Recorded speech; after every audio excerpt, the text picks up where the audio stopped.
Welcome back to slow and study channel. வணக்கம் friends. இந்த வீடியோவில் நம்ம NTA UGC NET கண்டக்ட் பண்ண டிசம்பர் 2022 சீரீஸில் இருக்கக்கூடிய 5 PYQ கொஸ்டின்ஸ் பார்க்கலாம். இது 4th March 2022 ஷிஃப்ட் 2ல் நடந்த பேப்பர் 1ல் இருக்கக்கூடிய லாஜிக்கல் ரீசனிங் அதனுடைய 5 PYQ கொஸ்டின்ஸ் இருக்கிறது. இதில் இது பார்ட் 2 வீடியோ. இந்த சீரீஸினுடைய பார்ட் 2 வீடியோ. கொஸ்டின்ஸ் பார்க்கலாம். Question number 1. Number 3 is a prime number, so our number 5 and 7. Therefore, it is clear that all our numbers are prime numbers. Which fallacy is committed in the above argument? இது ஒரு fallacy question இருக்குது. Number 3 prime numbers சொல்லியிருக்காங்க. 3, 5 and 7. இதெல்லாமே odd numbers. அதனால இது prime number அப்படின்னு இந்த ஸ்டேட்மெண்ட்டில் இந்த ஆர்குமெண்ட்டில் சொல்லியிருக்கக்கூடியதாக இருக்குது. இது என்ன fallacy? இது ஒரு டைரக்ட் கொஸ்டின். ஸோ இதனுடைய ஆன்சர் ஹேஸ்டி ஜென்ரலைசேஷன் அப்படின்னு சொல்லக்கூடியது. ஹேஸ்டி ஜென்ரலைசேஷனுக்குன்னா என்னென்னு இதனுடைய ஆன்சருக்கு அப்புறம் எக்ஸ்பிளைன் பண்ணிடுறேன். ஜஸ்ட் அது எதுவும் கிடையாது. ஸ்மால் சாம்பிள்ஸை வச்சு ஹோல் குரூப்பை ரெப்ரசன்ட் பண்ணக்கூடியது தான் ஹேஸ்டி ஜென்ரலைசேஷன் அப்படின்னு சொல்கிறது. அதாவது இன்சஃபிஷியன்ட் சாம்பிள்ஸை வச்சு சொல்லக்கூடிய ஃபேலசி ஓவர் ஜென்ரலைசேஷன் பண்ணக்கூடியது அப்படியெல்லாம் இருந்ததுன்னா அதுதான் hasty generalisation. Small sample size large பாப்புலேஷனை ரெப்ரசன்ட் பண்ணும். அது நம்மளுடைய பர்சனல் எக்ஸ்பீரியன்ஸு. இது இன்ஃபார்மல் ஃபேலசியோட டைப்ஸ் இங்கே கொடுத்துருக்கக்கூடிய எல்லாமே இதை பற்றி நம்ம ஆல்ரெடி நிறைய பார்த்துட்டோம். அதாவது இந்த எக்ஸாம்ஸில் பாருங்களேன், ஈஸியாக புரிஞ்சிடும். All Greeks R nice people based on meeting 2 nice Greeks people. அதாவது 2 பேரை மட்டும்தான் நான் மீட் பண்ணியிருக்கேன். அதனால் ஆல் பீப்புளுங்கிற ஹோல் பாப்புலேஷனையும் இந்த ஸ்மால் சாம்பிளை வச்சு ரெப்ரசன்ட் பண்ணுறேன், கிளைம் பண்ணுறேன். ஸோ இதில் ஏற்படக்கூடிய அந்த ஃபேலசி எரர் தான் ஹேஸ்டி ஜென்ரலைசேஷன்ஸ். இப்போ நம்ம கொஸ்டினில் போய் பார்த்தோம்னா என்ன சொல்லியிருக்காங்க? 3, 5 and 7 ஆர் ப்ரைம் நம்பர்ஸ். ஆனால் கன்க்ளூஷன் என்ன சொல்லியிருக்காங்க? All odd numbers are prime number அப்படின்னு சொல்லியிருக்காங்களா? இந்த கன்க்ளூஷனில் என்ன ப்ராப்ளம் இருக்குன்னா, ஜஸ்ட் 3 எக்ஸாம்பிள்ஸை மட்டுமே பேஸ் பண்ணி இந்த கன்க்ளூஷன் இருக்கிறது. But some other odd numbers இருக்குது பாருங்கள், அதெல்லாம் ப்ரைம் நம்பர்ஸ் இல்லை. எக்ஸாம்பிள் பார்த்தோம்னா ஆர் நம்பர்னா 1, 3, 5, 7, 9 இதெல்லாம் தான். இப்படி வரக்கூடிய இதெல்லாமே ஆர் நம்பர்ஸ் நமக்கு தெரியும். பட் ப்ரைம் நம்பர்ஸ் பார்த்தீங்கன்னா 11, 13, 17, 19 எல்லாமே இருக்கக்கூடியது தான் ப்ரைம் நம்பர்ஸ். ஆர் நம்பர்ஸ் எல்லாமே ப்ரைம் நம்பர்ஸ் கிடையாது.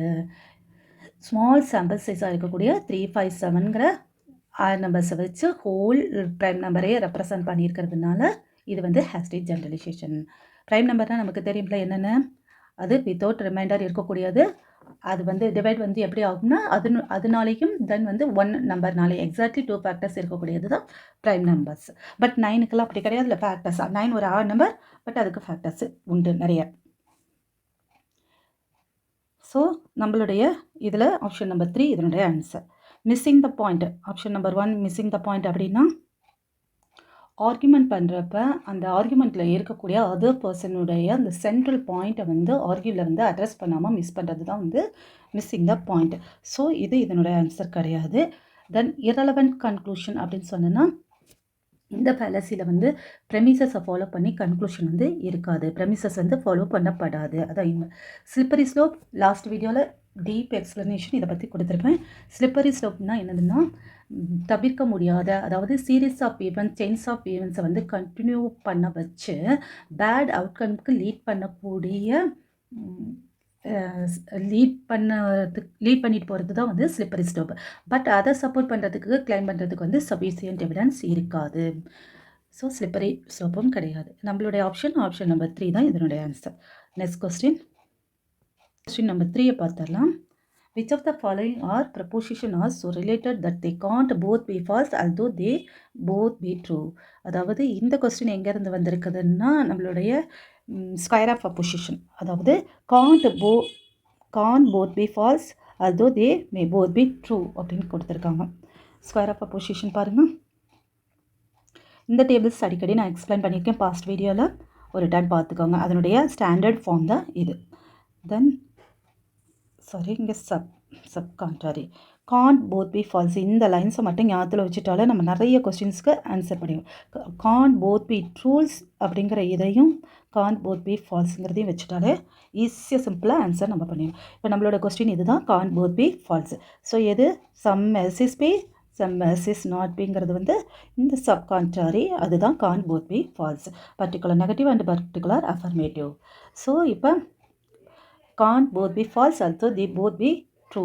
ரெண்டும் ட்ரூவாக வரதுக்கு சான்ஸ் இருக்குது. ஆனால் ட்ரூவாக வர சான்ஸ் இருக்குதுன்னு சொன்னாலே அதற்கு பேர் அன்டிட்டர்மைண்ட் அப்படின்னு சொல்லுவோம். அதாவது ட்ரூ ஆர் ஃபால்ஸ் ரெண்டுமே வரக்கூடியது தான்.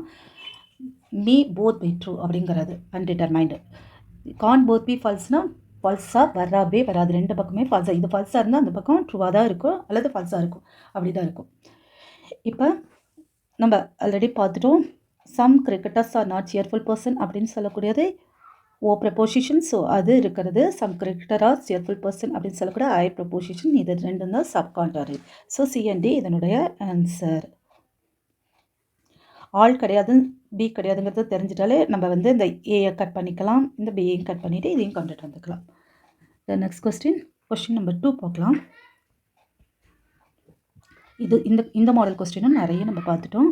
If the statement all cricketers are rich person is given as false. அதாவது ஏ ப்ரப்போசிஷனில் இருக்கக்கூடிய ஆல் வந்து கொடுத்துருக்காங்க, என்னவா கொடுத்துருக்காங்க, ஃபால்ஸ்னு கொடுத்துருக்காங்க. அப்போ அன்டிட்டர்மைண்ட் என்னென்னு கொஸ்டின் கேட்டிருக்காங்க.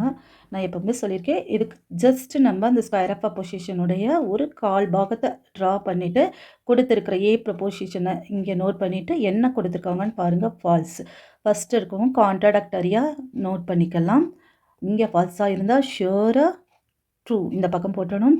ரெண்டு பக்கமும் அன்டிட்டர்மைண்ட். இது ஏன்னா கான் போத் பி ட்ரூ, இது வந்து அன்டிட்டர்மைண்ட். இது மைண்டில் இப்படி 4 இதுக்குமே வந்து, அதாவது 4 கொஸ்டின்ஸ்க்கு சைமல்டேனியஸாக நான் ஆன்சர் சொல்லிகிட்டே இருக்கேன். ஆல் கிரிக்கெட்டர்ஸ் மாதிரி no cricketer are rich persons, அதை ஃபால்ஸ்ன்னு கொடுத்துருந்தா என்ன அப்படிங்கிற மாதிரி சொல்லியிருக்கேன். நம்ம இந்த கொஸ்டின் ஆன்சர் பார்த்துட்டு அதை நான் எக்ஸ்பிளைன் பண்ணுறேன். இப்போ பார்த்தாச்சா, நம்ம இந்த இடத்துல ட்ரூ, அதாவது சம் நாட்டுங்கிறது ட்ரூ, சம் நாட்டுங்கிறது ட்ரூ. ஸோ அன்டிட்டர்மைண்ட் தான் கேட்டிருக்காங்க. சம் நாட் ஏ வராது, ஏவை கட் பண்ணுங்கள். இங்கே ஏ இருக்குது, கட் பண்ணியாச்சா. ஸோ நம்மளோட ஆப்ஷன் பி. தெரியாதவங்க கூட டப்புன்னு இந்த ஒன் லைன் நமக்கு தெரிஞ்சிச்சுன்னா இதை நம்ம ஆன்சர் பண்ண முடியும்.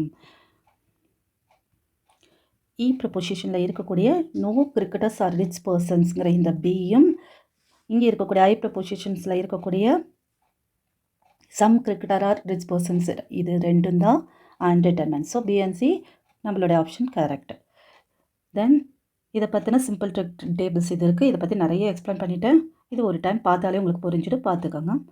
தென் இது வந்து இப்போ நமக்கு கொடுத்துருந்த கொஸ்டின் வந்து இந்த ஏ ப்ரப்போசிஷன். இதே மாதிரி வேறு கொஸ்டின் வந்தால் எப்படி சிம்பிளாக இந்த மாதிரி மார்க் பண்ணணும்னா, இன்கேஸ் இ ப்ரப்போசிஷன் நோ அப்படின்னு கொடுத்துருந்தாலோ, இல்லை ஐ ப்ரப்போசிஷன் இது ஓ அப்படி வச்சிட்டோமா. இப்போ ஏ ப்ரப்போசிஷன் யூனிவர்சல் அஃபர்மேட்டிவ், இது வந்து யூனிவர்சல் நெகட்டிவ், இது பர்டிகுலர் அஃபர்மேட்டிவ், இது பர்டிகுலர் நெகட்டிவ். ஒன்றுமே கிடையாது. இன்கேஸ் அவங்க இதில் ஃபால்ஸ் கொடுத்துருந்தால், மேலே இருக்கக்கூடியதில் ஃபால்ஸு, கீழே ரெண்டுலேயும் ட்ரூ, இது அவங்க கொடுக்கக்கூடியது. அவங்க கொடுத்ததை நம்ம அப்படியே மார்க் பண்ணிட்டோம். ஸோ ஆப்போசிட்டில் இங்கே ஃபால்ஸுக்கு ட்ரூ போடுறோம், எல்லா இடத்துலையுமே ஃபால்ஸ். இங்கே ட்ரூவாக இருந்தால் ஃபால்ஸ் போடுறோம், அவ்வளோதான். எல்லா இடத்துலையுமே அன்டிட்டர்மைண்ட்டை போட்டுக்கோங்க இந்த கொஸ்டின்ஸில், அவ்வளோதாங்க. இதை வச்சு நம்ம ஆன்சர் கண்டுபிடிச்சலாம். இப்போ எப்படி கண்டுபிடிச்சோமோ அதே தான். ஃபால்ஸ் கொடுத்துருந்தாங்கன்னா ஆப்போசிட்டில் கான்ட்ராடக்டரி ட்ரூவாக தான் வரும். இந்த பக்கம் இருக்கக்கூடிய இ ப்ரப்போசிஷன் அன்டிட்டர்மைண்ட் அண்ட் இது அதே மாதிரி தான். இது வந்து லாஸ்ட் கொஸ்டின் பேப்பரில் இந்த மாடலுக்கு கேட்டிருந்தாங்க. ஒரே சமயத்தில் 4 மார்க் நம்ம பரிச்சை காலில் உட்காந்து டப்புன்னு இப்படி வரைஞ்சி பார்த்துட்டோம்னா எது வரும் வராதுங்கிறது நமக்கு ஈஸியாக தெரிஞ்சிடும். இதை நான் எல்லா கொஸ்டின் பேப்பர்லையுமே உங்களுக்கு எக்ஸ்பிளைன் பண்ணிகிட்டே தான் இருக்கேன். ஒரே சமயத்தில் 4 கொஸ்டின். ஸோ ஈஸியாக பார்த்துக்கலாம். The next question number 4. இது வந்து which of the following statement are logically equivalent. அதாவது லாஜிக்கலி ஈக்குவலண்ட் சொல்லிட்டு மீடியேட் அண்ட் இம்மீடியட் சொல்லக்கூடிய டிடக்டிவ் ஆர்கியூமெண்ட்டில் வந்து இருக்கக்கூடிய ப்ரெமிசஸ் இருக்க பாருங்களேன். அதாவது இம்மீடியேட் அப்படின்னு சொன்னோம்னா ஒரு ப்ரெமிசஸ் ஒரு கன்க்ளூஷன்ஸ் இருக்கக்கூடியது. மீடியேட் சொன்னால் மிடில் டேர்ம் இருக்கும். சைலாஜிஷம் வந்து மீடியேட்டனுடைய எக்ஸாம்பிள். இப்போ இந்த லாஜிக்கலி ஈக்குவலண்ட் அப்படின்னு சொல்கிறதுக்கு நம்ம வந்து நல்லாவே பண்ணலாம். இன்கேஸ் இப்படி ஸ்ட்ரக்சர் போட்டு இதுக்கு some cats are aggressive, so some aggressive are animals are cats அப்படின்னு சொல்லி நம்ம இந்த மாதிரி ஸ்ட்ரக்சர் போட்டு ஈக்குவலண்ட்டாக இல்லையான்னு பார்க்கலாம். இது இல்லாமல் நம்ம வந்து இங்கே இருக்கக்கூடிய இந்த கன்வர்ஷன், அபோர்ஷன், கான்ட்ராபோஷன் சொல்லக்கூடிய இம்மீடியேட் ஆர்குமெண்ட்டுடைய இதை பார்த்தோம்னாலேயே ப்ரப்போசிஷனை பார்த்தா நமக்கு ஈஸியாக இருக்க ஆன்சர் பண்ண முடியும். எதனால இதை நான் ப்ரெஸ் பண்ணி சொல்கிறேன்னா, நமக்கு டேரெக்டாக இதை வச்சு கொஸ்டின்ஸ் இருக்கிறது. டேரெக்டாக வந்து conversion question, abortion question, contribution question நமக்கு கேட்கப்படுறதில்ல. அதனால நான் இதை தனியாகவே வீடியோவில் எக்ஸ்பிளைன் பண்ணியிருக்கேன். அதையும் நீங்கள் பார்த்துக்கோங்க. அதனால தான் நான் இதை வச்சு எப்படி இதை கண்டுபிடிக்கிறதுங்கிறத சொல்கிறேன். சம் கேட்ஸ் ஆர் அக்ரெசிவ், இங்கே பார்த்துடலாம். கன்வர்ஷன்னா ஸ்விட்ச் சப்ஜெக்ட் அண்ட் ப்ரெடிகேட். ஆல்ரெடி இந்த டேபிள்ஸை நிறைய டைம் எக்ஸ்பிளைன் பண்ணிவிட்டு, ஸ்விட்ச் சப்ஜெக்ட் அண்ட் ப்ரெடிகேட் அதுதான் வந்து கன்வர்ஷன். அதாவது சம் கேட்ஸ் ஆர் அக்ரெசிவ் அனிமல்ஸில் சப்ஜெக்ட் வந்து கேட்டு, அக்ரெசிவ் அனிமல்ஸ் வந்து சப்ஜெக்ட் ப்ரெடிகேட். இது ரெண்டையும் ஸ்விட்ச் பண்ணோம்னா சம்ங்கிறது வச்சுட்டு some aggressive animals are cats. So இது ஸ்விட்ச் பண்ணால் இதுவும் logically equivalent.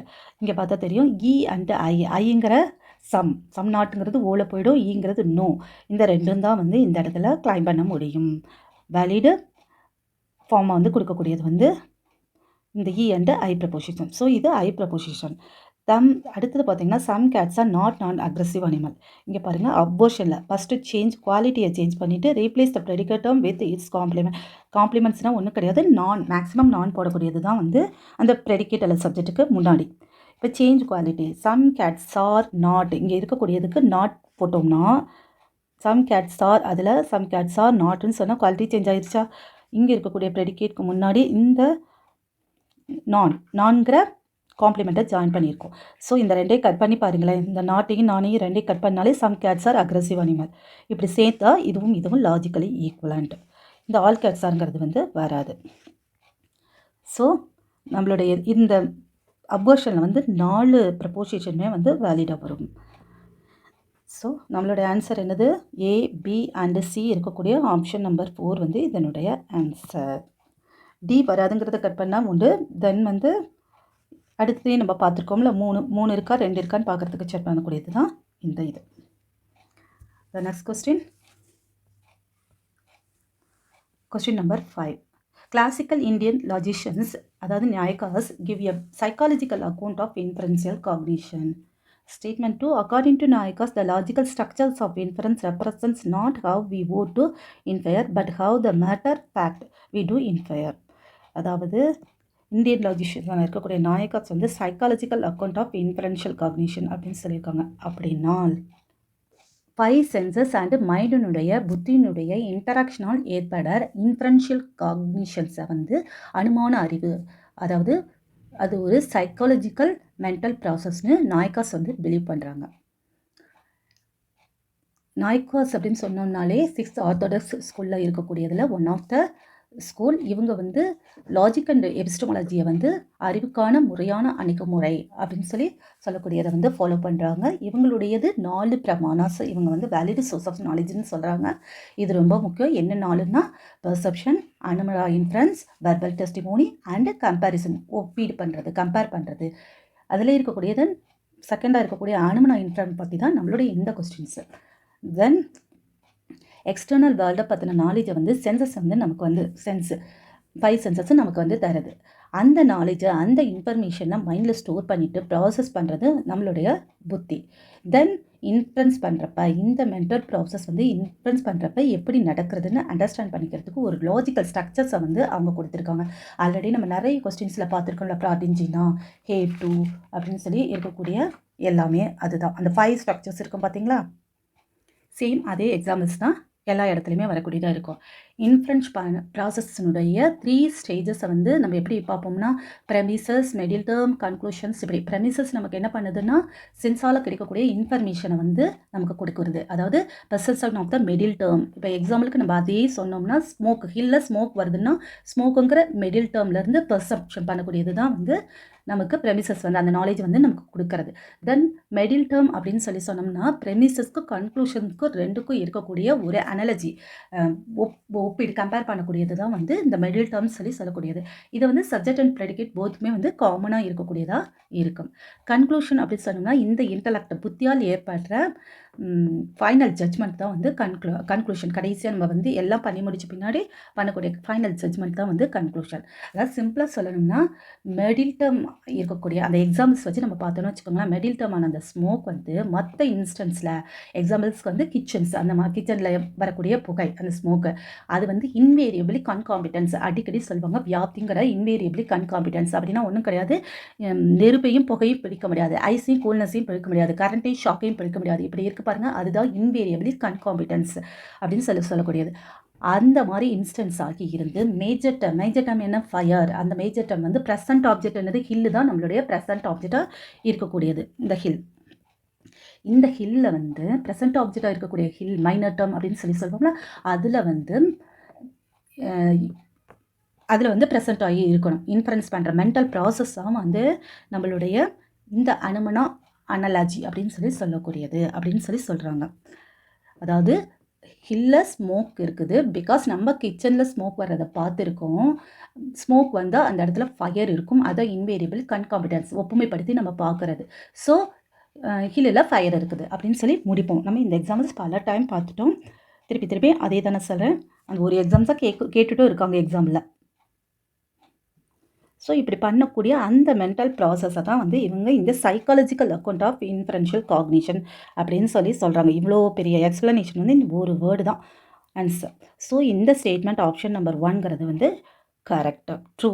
According to Naiyayika logical structure நான் சொன்னேன் பார்த்தீங்களா, 5 ஸ்ட்ரக்சர்ஸ் இருக்கும். அது ப்ரெமிசஸ் இருக்கும், மிடில் டேர்ம் இருக்கும், கன்க்ளூஷன் இருக்கும், சைலாஜிசம் ஃபார்மேட்டில் இருக்கும். இந்த மாதிரி ஸ்ட்ரக்சர்ஸ் கொடுத்துருக்காங்களா, 5 ஸ்ட்ரக்சர்ஸ் இருக்குது பார்த்தீங்களா, அது இருக்கும். இருந்தாலும் அது வந்து ஜஸ்ட் ஒரு தியரிட்டிக்கல் ஸ்ட்ரக்சர்ஸை மட்டுமே வந்து இன்ஃபரன்ஸ் பண்ணுறது கிடையாது. அது ரியல் வேர்ல்டில் நம்ம எப்படி கரெக்டாக வந்து யூஸ் பண்ணுறோம் அப்படிங்கிறத வந்து சொல்லக்கூடியதான் இந்த நியாய்க்கா ஸ்கூலினுடைய அனுமனா பிரமாணா. இன்ஃப்ளூயன்ஸ் பண்ணுறதுக்கு ரீசனிங் ஸ்கில்ஸை வந்து இம்ப்ரூவ் பண்ணுறதுக்கு லாஜிக்கல் பிரின்சிபல்ஸையும் வந்து இந்த அனுமனா பிரமாணாவில் வந்து நாயக்காஸ் வந்து நமக்கு சொல்லியிருக்காங்க. அதாவது சம்டைம்ஸ் நம்ம வந்து இந்த மாதிரி இன்ஃப்ளூயன்ஸ் பண்ணும்போது நமக்கு வந்து அந்த இடத்துல ஃபேலசிஸ் வருது. அதை அவங்க ஹேப்பபாஸான்னு சொல்லி அதை வந்து எப்படி வந்து சரி பண்ணுறது, கரெக்ட் பண்ணுறதுக்கோசரம் லாஜிக்கல் பிரின்சிபல்ஸை வந்து நம்ம எப்படி ஃபாலோ பண்ணி இந்த ஃபேலசிஸ் எல்லாம் எப்படி அவாய்ட் பண்ணலாங்கிறதையும் வந்து நாயக்காஸ் வந்து சொல்லியிருக்காங்க. So both to infer but how the matter fact we do இன்ஃபேர்ங்கிற இதுவும் வந்து correct option. So both statement 1 and statement 2 are true. Then இந்த கொஸ்டின்ஸ் உங்களுக்கு யூஸ்ஃபுல்லாக இருக்குன்னு நம்புகிறேன் ஃப்ரெண்ட்ஸ். யூஸ்ஃபுல்லாக இருந்துச்சுன்னா ஷேராக சப்ஸ்கிரைப் பண்ணுங்கள். உங்கள் ஃப்ரெண்ட்ஸ்க்கு யூஸ்ஃபுல்லாக இருக்குன்னா ஷேர் பண்ணுங்கள். தென் தேங்க்யூ ஃப்ரெண்ட்ஸ்.